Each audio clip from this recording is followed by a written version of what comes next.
The following contest is scheduled for one fall, with a 60-minute time limit. Making their way down the aisle, Carlos, Mark, Nick, and Remy, the Entrance Ramp Podcast. Hello, everybody, and welcome to another episode of the Entrance Ramp Podcast. I am your host, Nick Vega, alongside my co-host, Carlos Rodriguez. Hey. Mark Lindsay. Good morning. And unfortunately, Remy could not be here this week as well. We wish the best for him, as so we always do. And we're just going to hop right into it this week. There's not a lot of things to cover in terms of in-ring action, but tons and tons of stuff to cover outside the ring and obviously in the world. So we are going to start tonight with Monday Night Raw, as we always do. It started off with Paul Heyman promotion for Brock Lesnar, a very standard promotion, undisputed champion. But that segued right into a replay of the match between Seth Rollins, Brock Lesnar, and John Cena. I guess there's really not much to talk about in terms of in-ring action, but there's tons to talk about outside of the ring in terms of this match. It seems as though they're trying to build Brock Lesnar as not being afraid. Do you guys think that's like what's coming across? Is Brock Lesnar is a little afraid of Drew McIntyre? He doesn't seem like your typical challenger. Carlos? Yeah, I think he seems worried. Having the replay of the Royal Rumble last week, I thought was a better idea. Just because they show like Drew taking him out and like you mentioned before, like him staring at him, just being like keeping his eye on him as he's like leaving the ring. I thought that was a better idea than like these matches are weird as well, though. Like I mentioned it last week, like constantly seeing these replays are like good and beneficial because they're trying to build up storylines. But I agree with what Mark said last week and just having like a condensed version. And then I don't know, you could also do some promotion this week. WWE announced that I think every WrestleMania is free in the free access portal of the network. So why not just drive numbers? Be like, hey, if you want to see the rest of this match, go to wwenetwork.com and you can watch this whole WrestleMania for free. You don't need to sign up, but we would love it. Don't forget, first month is free for the premium content, and then it's $9.99 a month after that. Mark, do you think it's kind of weird that they showed a match from 5 years ago? I mean, they were kind of trying to show. I guess they were trying to show how dominant Brock Lesnar is, and that was one of his more dominating, matches recently. But I thought it was kind of odd that it was a 5 year ago match. They wouldn't do something in last year or this recent year.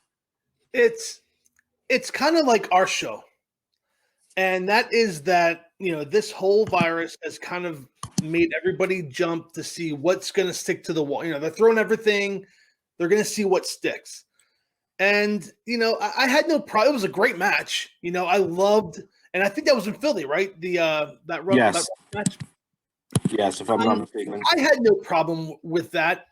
That's what we're going to get on Monday Night Raw for 3 hours. We're not going to get 3 hours of original content with this going on. So it was a great match, and it did show Brock Lesnar able to beat two of the biggest names in the WWE on one night.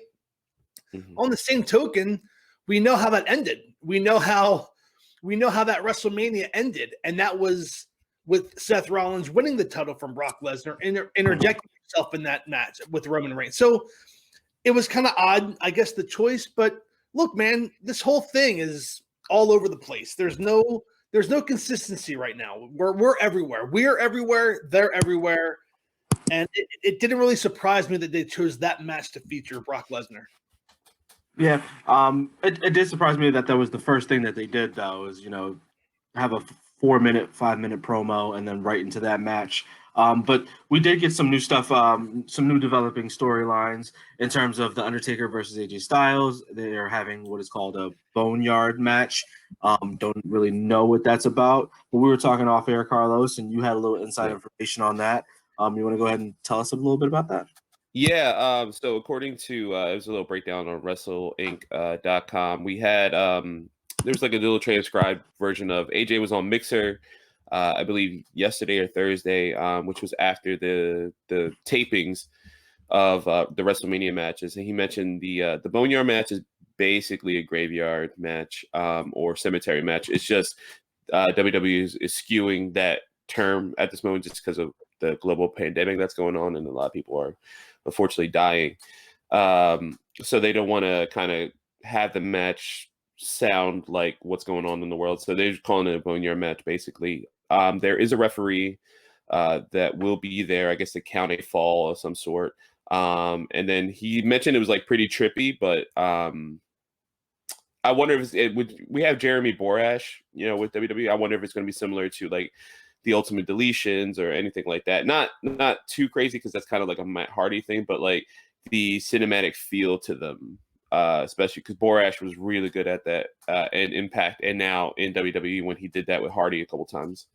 So I think it's going to be something similar to that cinematic feel. It seems like a lot of those matches are going to be like that for WrestleMania, and the takeover matches that are now going to be strewn through NXT. Like we'll talk about it later about Gargano and Ciampa. Yeah, it's smart on WWE's end. I would take full advantage of Undertaker being at the age that he is, and to make him seem like a character out of a movie or a TV show, and keep that narrative pushing. Mark, I want to ask you specifically this. To jump topics, we have Angel Garza and Andrade versus the Street Profits. Both of those matches came back to back on Monday night, and it was Angel Garza and Andrade versus Ricochet and Cedric Alexander. How far has Ricochet fallen to just being a regular generic tag match? Obviously, Andrade and Angel Garza won, and we had the Street Profits versus Shane Thorne and Brendan Vink. I don't really know who these guys are. I don't know if they're in development or if they are in local competition, but obviously the Street Profits have won. The original plan was for AOP to go against the Street Profits, but I believe Razor tore his bicep, so that's why he was out, and plans have changed. Any doubt that those titles change hands? Is this just something we're just pushing through WrestleMania? Well, again, we live in weird times, so I don't know if I'm speaking out of turn here, but as we found out through wrestling websites, that Andrade did not compete in that tag team title match against the Street Profits. He was replaced by the I'm sorry, I'm drawing a blank. The NXT guy that went against Austin Theory. Yeah. Oh, thank you. So Andrade was replaced by Austin Theory. Look, AOP, I think, is the final destination for the Raw Tag Team Championship. Yeah. So you just have Street Profits hold on to him until AOP's healthy, and if that's SummerSlam, then that's SummerSlam. And do you think Vince will give? Go ahead. I'm sorry. Do you think Vince will give him another chance? I mean, this is the second time where he's put them on a pedestal, and then someone's gotten hurt. Right. Well, that see Daniel Bryan. I mean, it's like every time he was getting a push, he got hurt. It must be frustrating, but the tag team scene in WWE isn't horrible. It needs some help, but it's not in bad shape. And I feel like the Raw side is. Maybe, but it's not horrible. It's not as good as SmackDown. It's definitely not as good as AEW or NXT. But right. I mean, yeah. Garza and Andrade make the most sense. Right. That's not going to happen now. So and look at this. I mean, look at the rub that Austin Theory is getting. So it's kind of moving over from Evolve and being more on the NXT side. Like he's in a WrestleMania match this year due to the craziness that's happening in the world. He still is getting a WrestleMania match at 22? He is 9 months in the business and he has a WrestleMania match. There are many jealous people in that locker room right now. And then Nick mentioned earlier Shane Thorne and Vink. They competed on Raw, but they also competed on NXT. So the one thing that this whole COVID-19 thing has done is the talent that's in Florida, the talent that's there is getting their chance to shine. Yeah. So that's the positive that's going on here. And if they can make a name for themselves, Austin Theory was somebody who wasn't really on my radar until the last couple of weeks, then they're doing a good thing by still, well, it's better than what they did last week, which was nothing. They just had recaps and Yeah, it's true. You know, you're getting new talent out there, and on Monday Night Raw, you know, this is their flagship show, their Right. 3-hour show, and they're getting a chance to shine. So there are some good things coming. Yeah, it's good for Shane Thorne. I forget who his tag team partner was, but I don't know if you guys remember. They were with a big tag team from Australia called TM61, or they were then called the Mighty. Yeah, so I know Shane's still in NXT, but I think I've never heard of. So real quick, just to get through it. Obviously Orton accepted Edge's challenge. Yeah.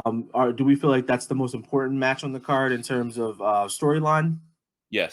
For Raw, absolutely. And not only that, but each time Randy Orton has a promo, I think we're all left saying that was his best promo ever. And same thing happened on Monday. It was his best promo ever. That this is the good thing about this like what's going on right now is everyone has kind of adapt and find not their style, but like where they were in the world. Like everyone's kind of become complacent in WWE for a lot of things. Not everyone necessarily, but like Randy is so invested in the storyline. We forgot that Randy is so good on the mic and so good as a character and so good in a match that I kind of agree with Drew McIntyre recently in the news that this should be the main event. Even Drew has said that like this should be the main event because it's the most build. I'd still think co-main event. I mean, the title should always be main event. That Well, it could be Saturday's main event and Sunday could be Drew and Brock. I'd be all for that. You know, like have the personal matches on Saturday, have the championship matches on Sunday. Cool with that. Yeah. So we're gonna switch over gears and we're gonna talk about NXT. Mark, you want to go ahead and take this one? Sure. I mentioned earlier Austin Theory. He was in action with Tyler Breeze. And if you weren't paying attention to Tyler Breeze for the last couple of years, he's gone through a couple of changes himself. I think he's the perfect opponent for Austin Theory. He's an established NXT star, somebody who came up the ranks, somebody who started at the Performance Center. But they gave him the rub. They gave Tyler Breeze the victory. And my question to Carlos is, was that the right move to give Tyler Breeze a victory over the young up-and-comer Austin Theory? I think it's a good move. Tyler it doesn't hurt Austin in this sense, especially now we know. I don't know how that's going to be presented to the viewers on Monday, but like we know next week, at least on Saturday, Sunday, one of the matches is Austin and Garza versus the Street Profits. I think it's good. He's so young. A loss right now doesn't hurt him. It kind of builds on the cockiness, and who knows? It could build to an NXT version of the Gulak Daniel Bryan thing. Maybe Tyler Breeze takes Austin Theory under his wing. He sees something in him, and he humbles Theory, and like he's humbled him in this match, so he can be like, "Hey, I see what you're capable of. I see what you can do in the future. Let me show you. Let me show you the way. Let me bring you up." And I don't know. Then Austin can like in a couple months like betray him, kick the crap out of him, like they always do.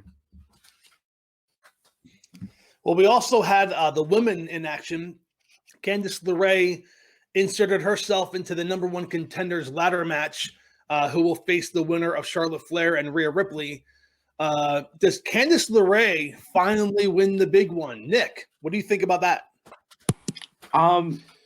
I think she possibly could. If you're gonna give the rub to her, now is the time. I mean, it's come and gone a couple times, but right now seems like the best time to go ahead and let her take over. I mean,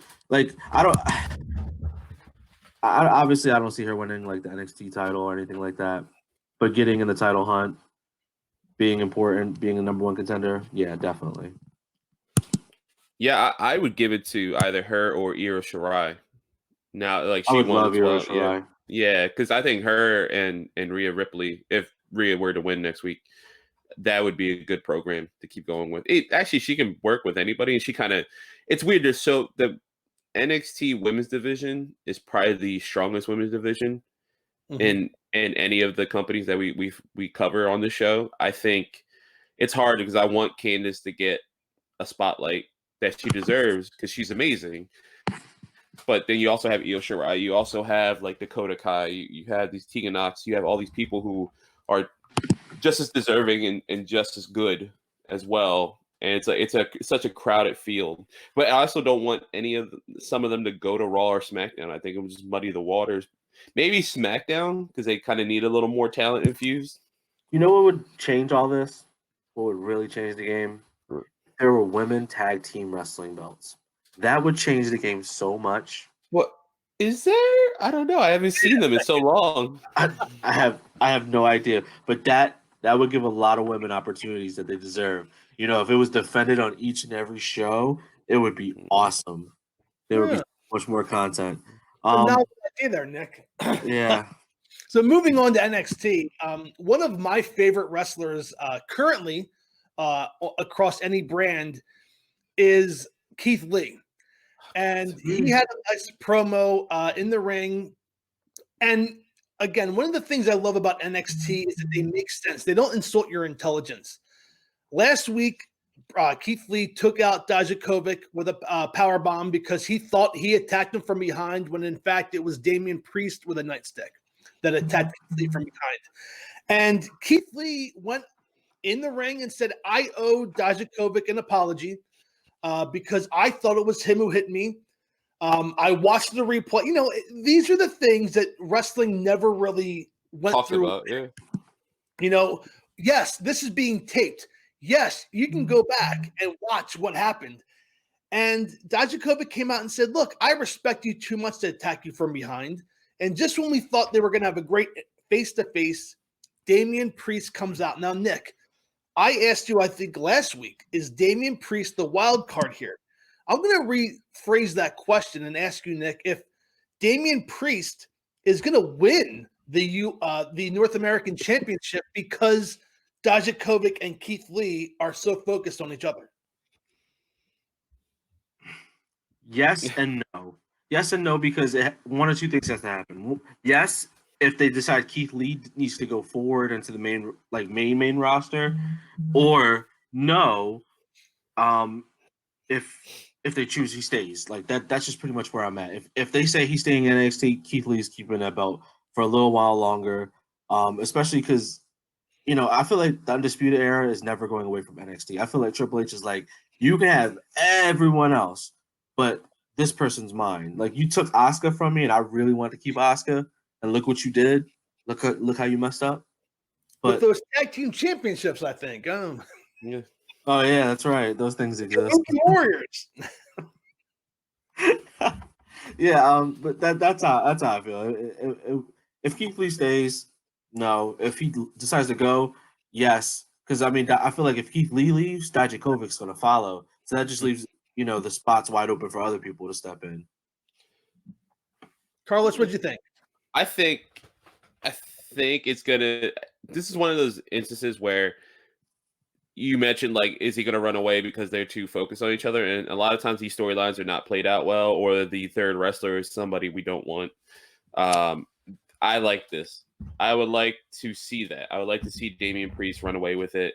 And I don't think it would be a bad storyline. I think he's deserving of it. He came up, you know, through ROH and everything. He showed his mettle in NXT. And I think my only thing is him on the mic is a little strange. He's got like a weird cadence to him, but I think that's on purpose. But I like it. I think he's a lot to win in my opinion. Oh, wow. I wouldn't go that far, but I could see it happening. Well, Nick mentioned earlier that the Undisputed Era, he doesn't think they're going anywhere for NXT. We had a little Adam Cole Bay promo from the cell phone where he is going to send, I believe, Bobby Fish against Velveteen Dream. This is going to be basically the Undisputed Era's attempt to take out Velveteen Dream prior to their world title match. Guys, is this just fodder for Velveteen Dream, or do they pull the trigger and have a member of Undisputed Era defeat the Dream to set up a feud down the road with Adam Cole, baby? Oh, okay. So it's just like if Bobby Fish were to win against Dream, then Fish could look at Cole and be like, you know, actually, I want that title. Is that what you mean? Well, I'm not saying that would happen right away, but if you planted a seed now, if you said, hey, I did your dirty work. I took out Velveteen Dream prior to your title match. You owe me. And then they could kind of play that off for like 6 months, where every time Cole has a microphone, ends a promo, he kind of looks over his shoulder and there's Bobby Fish or Riley or even Roderick Strong for that matter. If one of them defeats the Velveteen Dream, that would be an interesting story. Now, I'm not saying they take this title shot. I mean, still have Velveteen Dream and Adam Cole, but you can set up if Velveteen Dream does win the title, you have an automatic contender other than Adam Cole. Yeah. And if Adam Cole retains, then you can start a little bit of friction inside the Undisputed Era. I can see it happening only with Roderick Strong because he's already won. Mm-hmm. And it's more personal because Velveteen Dream has brought Roderick Strong's wife and family into the storyline. Well, yeah, of course that, but like as your storyline is going along, correct me if I'm wrong, it would be something like Roderick Strong he's already beaten Velveteen Dream, and he isn't really a part of the Undisputed Era originally. He's like an add-on member. He's been with them a long time, but he's technically still an add-on member. I don't see Bobby Fish or Kyle O'Reilly betraying Adam Cole. They've been with him since Jump. But if there's one to be, Benedict Arnold, it would definitely be Roderick Strong. And I could see him going like imagine Adam Cole loses the belt and he's like, well, you're not next in line. I'm next in line because I beat him already. Mm-hmm. Yeah, I can see that playing out. That's not a terrible. Your guys are like winning me over because at first I was like, nah, I don't like that. I was thinking that's a cool storyline. I still think it would be like Dream is going to run this gauntlet and wrestle each Undisputed Era member, which for us is a blessing because he's going to have amazing matches with all 4 amazing wrestlers, culminating with him and Adam Cole, in my mind at least. But if this storyline, if it plays out the way you're thinking, that's not a terrible idea. Everyone but Bobby Fish has been a world champion somewhere. Mm-hmm. So that's also an interesting storyline too. If you want to do something like a Bobby Fish winning and going that route, NXT will do a better job of mentioning their past. They don't actually play around with like the whole WWE, like they've been a champion all over the world, especially New Japan. Like he was in Impact Wrestling or ROH. They'll mention it. So, and they show like Pro Wrestling Illustrated photos of like their wins and stuff like that. So I like this idea. I'm still going to go with mine where it's going to be a gauntlet and every week he's going to take out another member leading up to the boss fight. But in your booking, Mark, I want to see Bobby Fish. He deserves a world championship win. I like it. Well, we're going to end NXT with an in-ring promo between Johnny Gargano and Thomas Ciampa, held by Triple H, the COO of NXT. Now, Triple H made sure that they didn't touch each other, which added to the angle, in my opinion. There's always contract signings or big angles to set up a match. But the fact that they did not touch each other, in my mind, built the match even more. It's fun seeing Johnny Gargano being the whiny heel, which is something different for me. Nick, I have a question for you. At the end of this promo where they're going to, Triple H is going to text a location that they're going to have this match. we saw location video where the timer that's been going off the last couple weeks kind of went off again. Killer Cross in NXT. What is the deal there? Maybe he just thinks that's where he'll flourish most, I mean, being on the main roster. I mean, I'm pretty sure if I walk up to any casual wrestling fan, right, and I'm like, hey, you've ever heard of Killer Cross? No. Not really. No. Nope. You have to be like in the know or like at least understand the business of some sort to know he's a good wrestler and his pedigree and what he's come from. Yeah.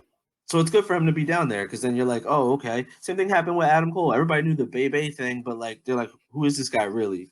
And then you get to learn about Adam Cole, and now everybody knows who he is. Yeah, Killer Cross did mention on at least a couple weeks ago that his debut was going to be unlike anything we've seen in WWE. And so far, I mean, getting shot into, I know NXT, the world title is always the main focus of the brand, but this storyline is similar to the Randy Orton the Randy Orton Edge storyline where it's kind of taking precedent over all of NXT, and it's been going on. It's long form storyline. They're so good in the ring together, and this is going to be the final blow off. And I like the idea that Killer Cross is already throwing himself into what is probably the main storyline of all of NXT. Does it foreshadow the winner of this match? Triple H teased that this would be they're going to get an empty arena match, a referee. Once it's done, and then Killer Cross's screen came up. Did they foreshadow that Champ was going to win this match? Yeah, I kind of think so, right? Because I think we're going to get. That's how I saw it, because I don't see Killer Cross being a good guy. Like, I don't see Killer Cross being a good guy. I see Ciampa winning, and then I see Scarlett Bordeaux, his real life fiance, who's also NXT signee, her and Killer Cross debuting and just taking them out. Taking out both? I think he's going to take out both, only because just to show, like, I don't give a crap about anyone. But I think his long form storyline is probably going to be with Ciampa. Actually, and you know what? Scratch that. Gargano wins because he's a bad guy, and it looks awesome as the Heart and Soul is the bad guy. It's like all black now, right? But Killer Cross still takes out Ciampa because I think that's an awesome storyline, and Scarlett Bordeaux will come out with him. Yeah, I mean, a small part of me was hoping that you were going to say, like, Ciampa was going to be a heel, go back to his heelish ways, like this good guy stuff doesn't work for him. And go back to his Blackheart gimmick and team up with Killer Cross, because them two could just run roughshod over everybody.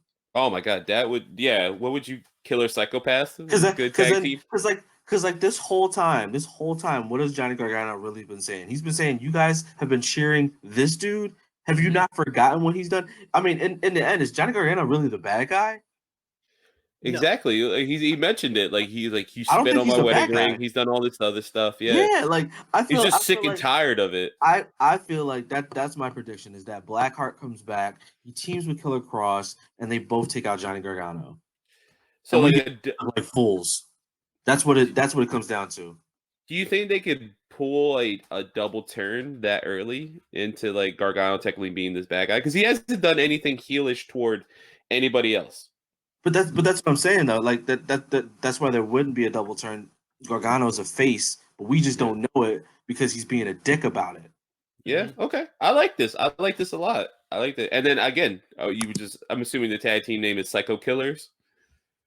Says Killer Cross, and then Ciampa's called the Psycho Killer. You know, Capcom's gonna call them right up. Excuse me, Psycho Killer. Nah. Yeah. And they just come out just like M. Bison. That's copywritten. Yeah. All right, so we're gonna head over to AEW. I guess this week we'll all tackle it because Remy's out again this week. And yeah, whoever wants to jump right in. I mean, I can jump right in if you guys want. Well, Cody Rhodes basically started the show, and he did some commentary with Shivani, and he had a match. Listen, the empty arena this week felt kind of shy of where they were last week. Yeah. Having the wrestlers in the audience having some interaction was different, and I thought last week's show was the best AEW ever. And then this week, when they practiced the social distancing, it was a little off. And Cody's moves in this match particular were a little off timing, or off timed, I should say. And it kind of, I don't know. I think they would have benefited from a crowd. Yeah, I wonder if they're trying to just adhere more to like the county or like the country's like social distancing and things of that nature. I think I don't know if they got any online backlash last week for having the wrestlers like. I know a lot of people were like, "Oh, that's weird." He's like, "It's not weird if you're from the Indies and you like wrestle in front of nobody. The boys from the back will come out and just watch your match and kind of like tease you or whatever if there's nobody in the crowd." So that I know for a lot of independent wrestlers or a lot of independent fans of wrestling, like they said that was like a kind of a throwback to those like VFW shows that you would go to. It was weird not having anybody at all, especially from having some people last week. I think it's fine. The show was just like a touch of a downgrade from last week. Especially like some stuff didn't work too well. They still are kind of firing on all cylinders though, so I don't think it's that much of a hit. Mm-hmm. Yeah, I feel like they're the ones that are doing it right, and it's because they don't have as much time to put in as WWE. You have what 11 hours of WWE programming or something like that, like just so much, and you have 2 hours of AEW, and Right. Yeah. it's just like it's just straightforward. I mean, I didn't mind anything in that Cody match. It was nice to see Jimmy Havoc again. Right. Yeah. Well, not on AEW Dark. He was actually Yeah. focused on, Yeah. and I mentioned off air that I wasn't a fan of Kenny Omega on the commentary, but he made a great mention that Havoc was 3-0 on AEW Dark, and this was his first time in 2020 of being on the main program. So I thought that was a nice touch. But I don't know. I mean, to throw somebody like Havoc and maybe what's his name, the coffin drop dude, who has Darby a Allin? Darby Allin. We'll talk about that. Darby Allin with his new finishing move, the what was it, the Last Supper, Nick? The Last Last Supper. Supper. I've never. love Cody Allen is phenomenal. I'm sorry, I don't mean to go off topic here, but here's the having next another match. Cody Allen and Jimmy Havoc match would have been awesome. Darby. Yeah, I like the having Havoc like actually wrestle because he's really good. He's really good in that aspect. He's not just like a hardcore guy. Like he's so good, very technical. Kind of goes with that similar British style that his compatriots have, where it's like joint manipulation and things like that. I love that stuff. He doesn't even look British. That took me off guard one day when I realized he was British. I was like, oh, okay. You can see it in his wrestling, definitely. It just in his face, looked like he was like from California. But Darby Allin was the next match versus Kip Sabian. Kip Sabian got punked out by tip of my tongue here, Colt Cabana. Oh yeah, 2 weeks ago. Slapped the taste out of Kip Sabian's mouth. He slapped the shit out of him. Yeah. And Darby Allin, as we mentioned earlier, won with a pinning finishing move. I've never seen a pinning combination have its own signature name, and it's called the Last Supper. It was a good finishing, like pinning combination, but it was just very, very odd. Do we feel like Cody was on commentary for this match, and he had mentioned that Darby Allin was like a young Sting. Mark, see that? Yeah, I get the rub from Cody like that. I mean, listen, I love Cody. I told you Shivani's my favorite announcer because it brings back the glory days of me, the late 80s, the early 90s of wrestling. I cringed when I heard that. I love Darby Allin. Don't get me wrong. He's growing on me each and every week. But Sting is an icon. So now he could have compared him to the progression of Sting, where Darby Allin, Sting was kind of an unknown. Sting was purchased when Jim Crockett Promotions purchased the UWF. Sting was like the main face that they actually pushed from a promotion that wasn't the NWA. So the rise of Sting could be compared to the rise of Darby Allin. I would definitely get behind that. And maybe in the next year, you have Darby Allin with another world title match. He already did well in his match with Jericho. I mean, that match got him over. They tied his hands behind him back. That was in Philly, right? Yeah, that was in Philly. Tied his hands behind his back. Jericho's, wins the match with a wrestler's hands tied behind his back. But that got over Darby Allin so huge. And maybe in another year, we see Darby Allin with another title shot, and the transition to main eventer could be similar to Sting. But I cringed when I heard that the first time. Well, he was mentioning something like that, and not maybe in the aspect of, obviously what Sting is or has become, but in the sense that he wore the face paint. Like, you see the kid wearing the face paint like Darby Allin.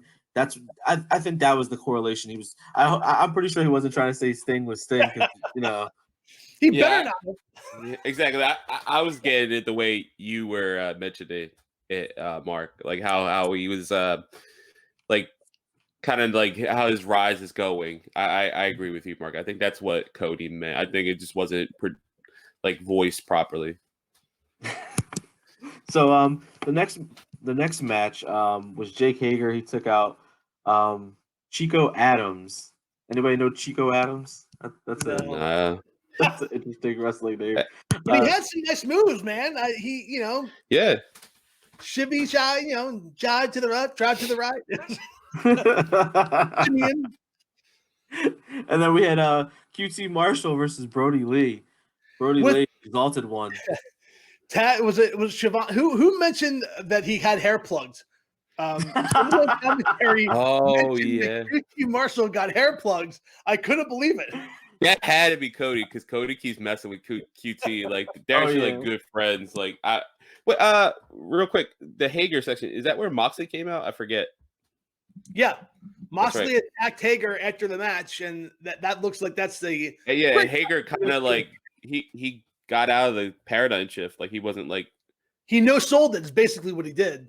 Yeah. As close as you can to, without no selling, So, hey, real quick, this is also Rain. I want to interject this. I don't know if you guys seen. This was the second appearance of Jon Moxley on wrestling TV. I don't know if you guys. This is the first. You guys know what the second was? Oh yeah, it was backstage. He appeared on WWE Backstage. Yeah, he was. Moxley. Yeah, because Renee Young was doing it at home. Yeah, and he scared her. He came up with the dog, and he was like, and Booker T was like, Yo, Xavier Woods. Booker T, yo. Xavier Woods looked so happy because it felt like kind of like The Secret, like he willed it into existence and it happened. Like they did something you're not supposed to do on TV. I did not see that. I'm going to have to check that out when we're done here. Well, yeah, I'll send over they have WWE on Fox on YouTube. Like they have the whole clip, and it's like midway through. Like she mentions, she's like, "Oh, my husband." It like has to take care of the dog because you can hear him barking in the background. And then when she keeps talking about like whatever match they're talking about, he just comes up and he's got like the Death Rider, like his New Japan hoodie on. So it's like New Japan got represented on WWE Backstage. Moxley, the AEW World Champion, showed up on WWE television technically. And I don't think WWE can say anything because it's a Fox program. It can't. Yeah. It's the weirdest GD thing, man. I think it's beneficial for both parties because I mean, like Moxley really does not give a crap. That's what it shows. Like Moxley don't care. Oh yeah, no. I mean, because he know AEW not gonna do nothing to him, and then he know WWE can't do nothing to him. It's the same thing with CM Punk. CM Punk loves to take jabs all day, every day. That's their thing. You know, I would like to think that Vince was watching that backstage. He was like, "Oh, they're doing pretty good," and just sees Moxley has a heart attack. Nah, he definitely got that. Like that text was hidden for like a day. Stephanie and Clay was like, no, don't let him see it. No, don't let him see it. And then he went to go tweet out a happy birthday to whoever. Happy birthday, Shane McMahon. And it was like, oh, what is this? So QT Marshall versus Brody Lee. Yeah. Obviously, Brody Lee took QT Marshall's head off with that discus clothesline. Man, I love that clothesline. I like the Brody Lee promo prior, with Alex Reynolds and Silver at the dinner table and don't sneeze and don't, look, we said it before, we'll say it again, he's used to being a follower. Now we're going to see him as a leader, and he sounds great on the mic. He sounded great. He does. He has a beautiful voice. Yeah, and he's smart. And if you listen to the Talk is Jericho podcast that he was on this week, he had some great ideas for his character as Luke Harper that Vince McMahon just did not visualize. And, hopefully we get some of that in AEW. I think they're going to give him some chance to shine. But so far, he is hitting a home run with that Exalted One. I did want to ask Mark, what do you think about him taking jabs at Vince? Like last week, he was like, "You're not the first old man to second guess me." I like that jab. But what do you think about basically Brody Lee being Vince McMahon in that promo? Well, it's very divisive. Like a lot of people online are like, "That's awesome," and then watching the Wednesday Night Warfare, there's people are like, "No, I don't like that. Like I don't like AEW taking shots at WWE. Like it just it seems petty." But yes, it does. Last week I liked. This week I was like, eh. Like I said last week, they have to distance themselves away from WWE. Like it's cool to do things like Moxley does because he's a well-known commodity. Like, I'm not trying to be a dick, but Brody Lee's not of a John Moxley level. He can't really be taking shots like that just because it looks petty on his part. Like once that's done, then what? How am I supposed to take you serious if all you're doing is mocking Vince McMahon? Like there was a time when Jeff Jarrett took shots at Vince McMahon, and when Vince McMahon bought WCW, guess who did not have a job? So Luke Harper. I mean, AEW, we don't think it's going to go anywhere anytime. No. They're owned by a billionaire, but they've got the 2 or 3 year contract. Yeah, I think that's why I say I was happier with last week's promo. I like the slight jabs, like again, going to Dames and be like, you're not the first old man who's like questioned me or not believed in me. So like I like that one. It felt like a little smack in the face. This one felt like straight up like just pissing in their cereal. Like a mug. Yeah. Well, getting back to the wrestling, guys, we had the AAA title defended on AEW Dynamite, which was a fantastic match as Kenny Omega defended against the Spanish god Sammy Guevara, and that was a fantastic match. That was a great match. That was a great showing for Sammy Guevara. I mean, like it's not that he needs any more big showings, right? He's a known commodity. He has a 1. That's the weird thing. He has a 1 in a long time. Or at all. I mean, I can't even think of it. But he had a pretty good record to start the year. That's right. He was like undefeated. He was like 3-0, undefeated, and then he started to slide. I think this is the best he's looked since his first match on Dynamite. Like when he had that match with Kip Sabian. Yeah, look at all the wrestling he's doing too. Like who he's wrestling. He's wrestling like at Revolution. He had his compatriot in Darby Allin. They tore the house down. Now he's wrestling the best bout machine, Kenny Omega, and it was like one of those matches you want to watch and like take notes. Like this is like if you're a young wrestler, watch this match, look at Kenny, look what he does, look how he performs. I think it was really good. Also, I love that championship. I love how it looks. Yeah, it's got some weird winners behind it. Like some of the people, AAA gives that belt to anybody. Honest to God. So it gets AAA on the map. It gets them on the map. Now you can be like, oh, what's AAA? And now you can look at it and watch it if you want to. You have the means. You know, it's not like 1997. Yeah, thank God they have a Twitch channel. And the last segment of the match was Matt Hardy confronting Chris Jericho. How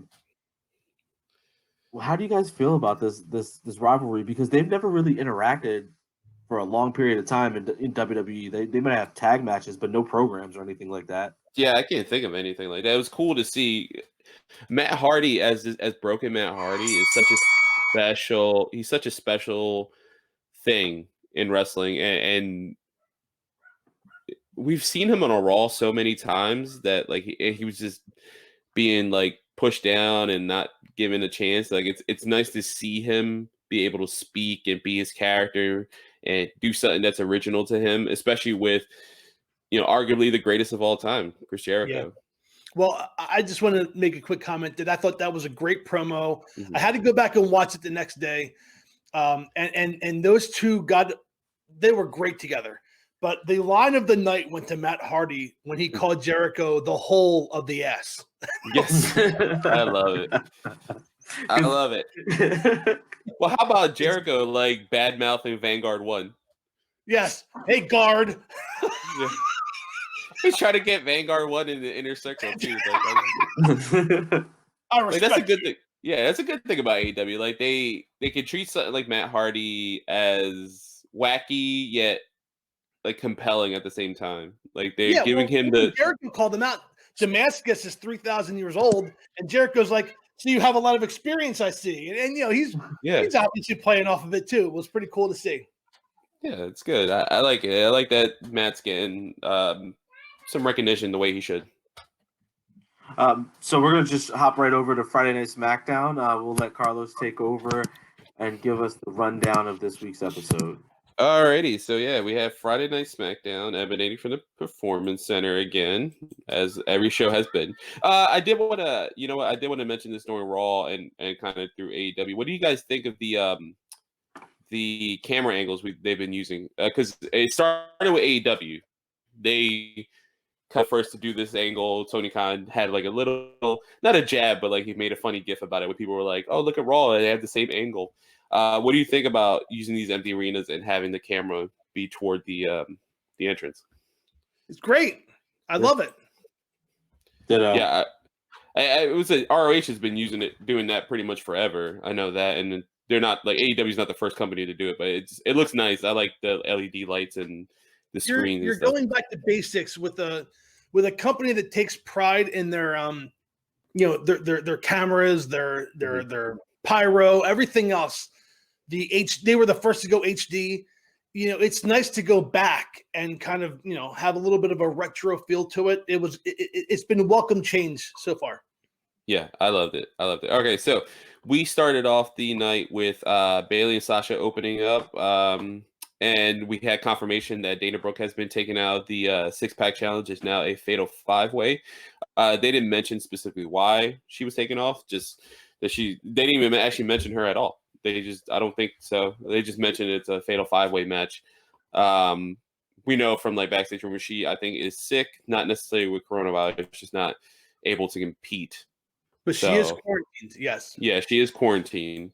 So that's good. And then we had Lacey and Naomi doing kind of what they've been doing, and then Tamina coming out. We haven't seen Tamina on TV since months, right? Maybe last year's WrestleMania, or this past Royal Rumble, correct? I think that's the last time we saw her. It's strange. It's strange. Tamina's someone I always wanted to see do more in WWE just because of the legacy. But they built her up, but she's never accomplished anything. We have no reason to take her serious. No, yeah, fortunately not. Yeah, she's just a good powerhouse.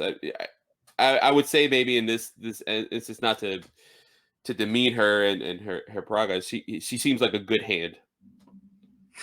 In WWE. So yeah, that was just a basic promo. Tamina took out Lacey and Naomi, say actions speak louder than words, which is good because I don't think she can do a promo. And then she took everyone out. She folded. She only took out the good guys, and that was just it was silly. It would have meant more to her character if she took everyone out, and it was like she's a dangerous wild card. I would love that, yeah, because Bailey and all are like undermining hers and constantly like, I thought she was gonna take like both their heads and smack them together and then walk off. So I would have been cool with that, whatever. But her, why not? Right? Why not do something like that? Yeah, letting them run away, I was just like, eh. Yeah, you don't seem as a badass as you should have been at this moment. I don't know who booked that part. So yeah, next we had Drew Gulak versus Shinsuke Nakamura with the winner. If Gulak were to win, DB gets the IC title run. Mm-hmm. This was probably it's tied for me for match of the night between this and we'll get to it later, Alexa versus Asuka. But man, what a great match. And can you imagine Gulak being told that he's gonna wrestle Shinsuke?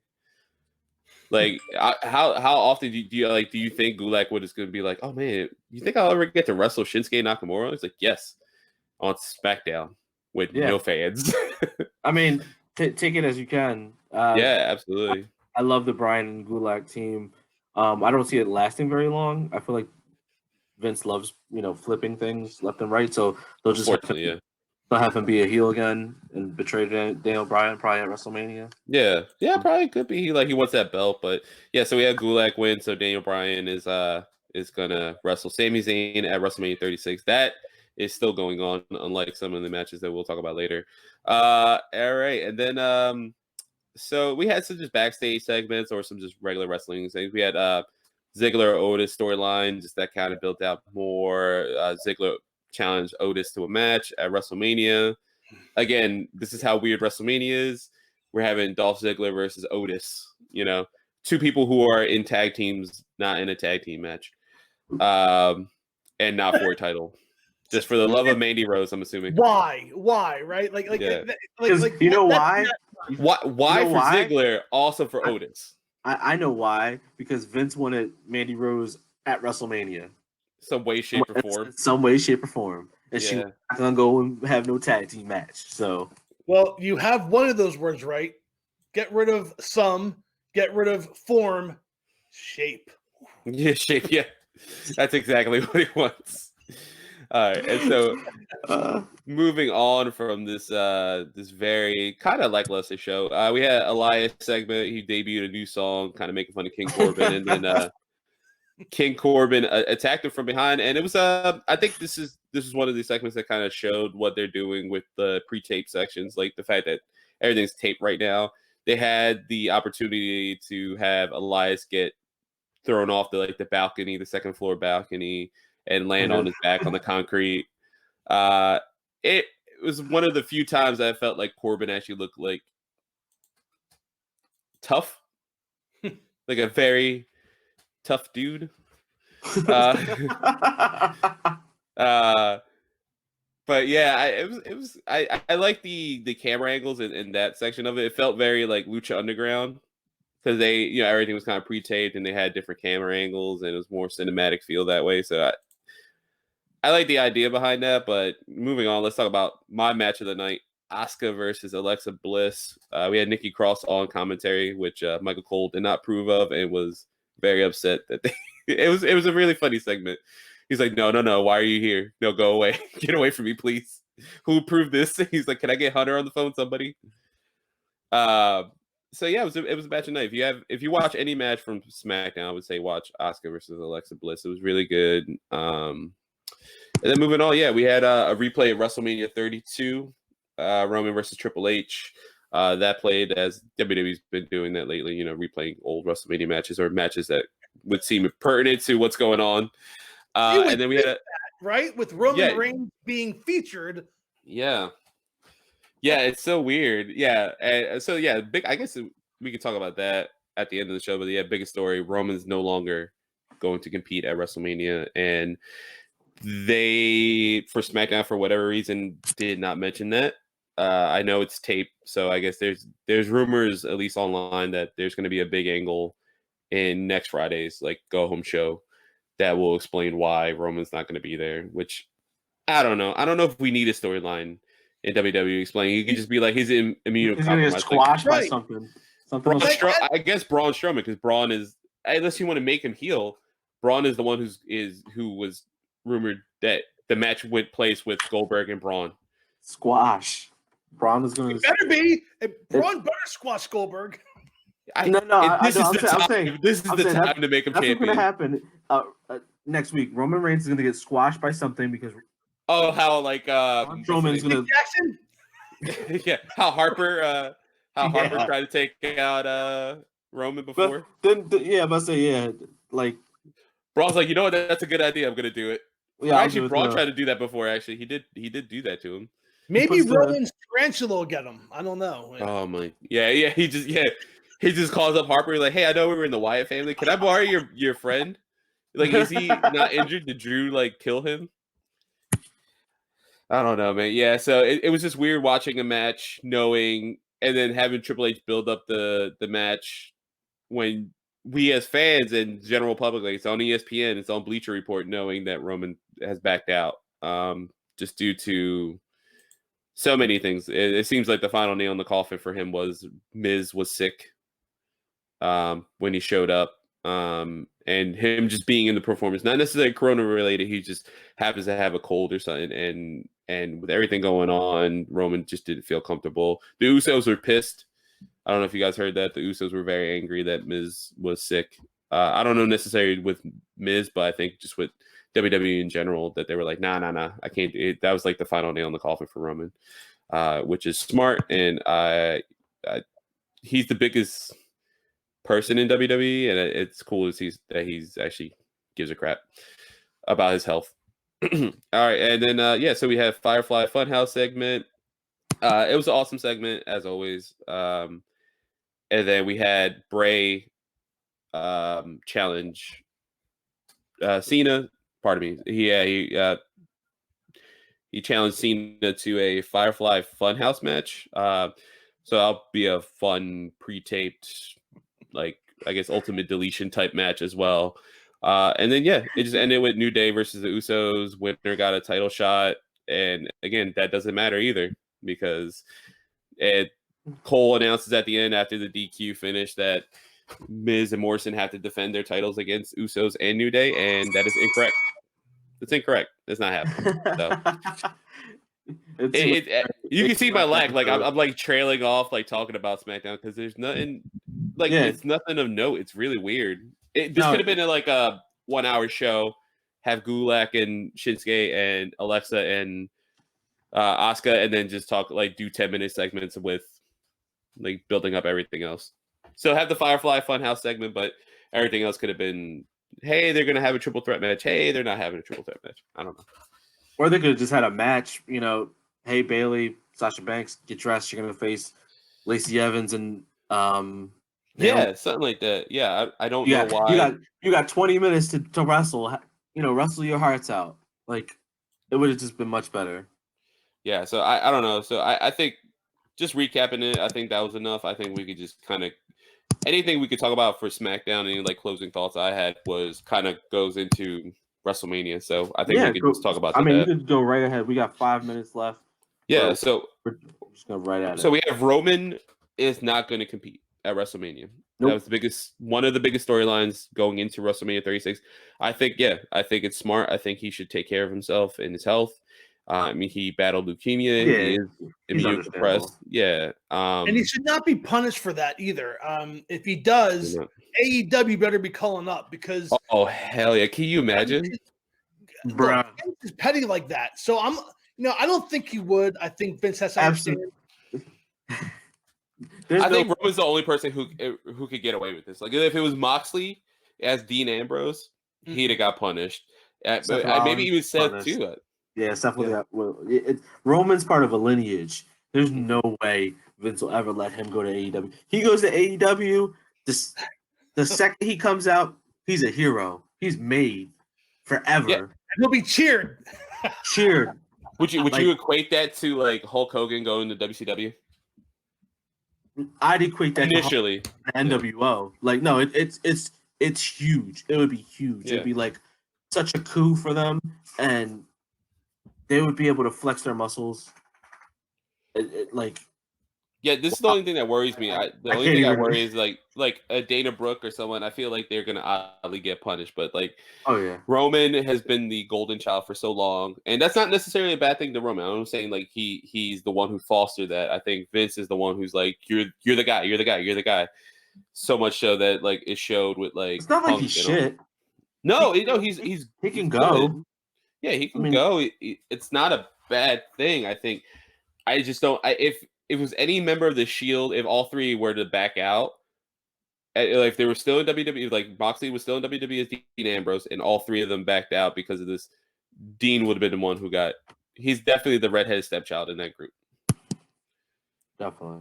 I have a closing thought regarding AEW and NXT. They're both being recorded as in Florida, which. Their governor has been on the news for the lax of social distancing and having people at the beaches, etc. We've watched NXT, Raw, and SmackDown air previous matches from the WWE. AEW does not have that luxury. What happens if Florida shuts down the AEW or NXT recording? What does AEW show to its audience if they don't have the history? They don't have a huge library of matches. What happens there? I would go. Well, it is also by county. So, like with the Performance Center there in Orlando, and that specific county has like a shelter in place, specifically that's is being enforced. So, I think from what I heard, everything has been taped for pre and post WrestleMania, and including WrestleMania, except for the SmackDown after WrestleMania.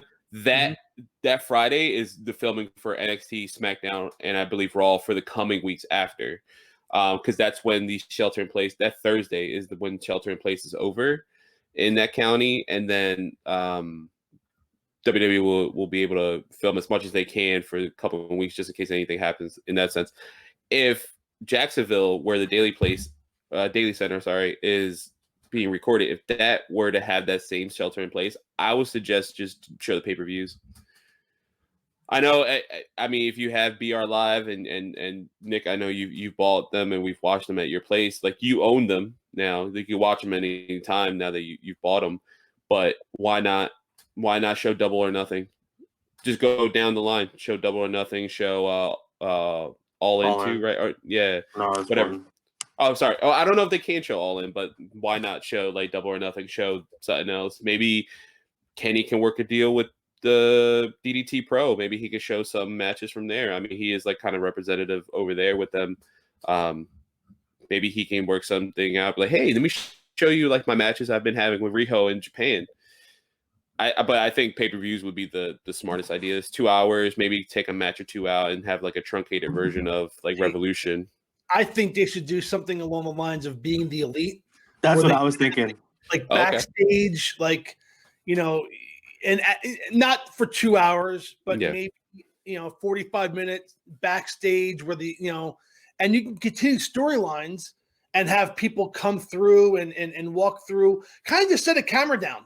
And this is what's going on, and have Cody and Matt maybe talking, and then Omega walks in and Paige sees Omega walk away, and I don't know, maybe some backstage stories would be beneficial to them.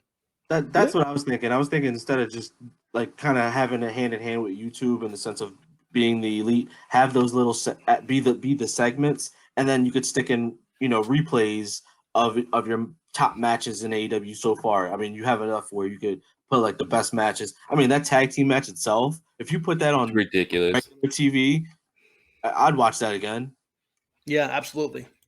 Yeah, so, and they could sell that and just be like, hey, look, every week we bring you Dynamite. Obviously there's a pandemic going on. We want to show you this amazing match that happened at our pay-per-view Revolution. You can still order that now on BR Live, but we're going to show you this match, unless they are showing the whole pay-per-view, like I mentioned. Yeah, I don't really have any more closing thoughts, fellas.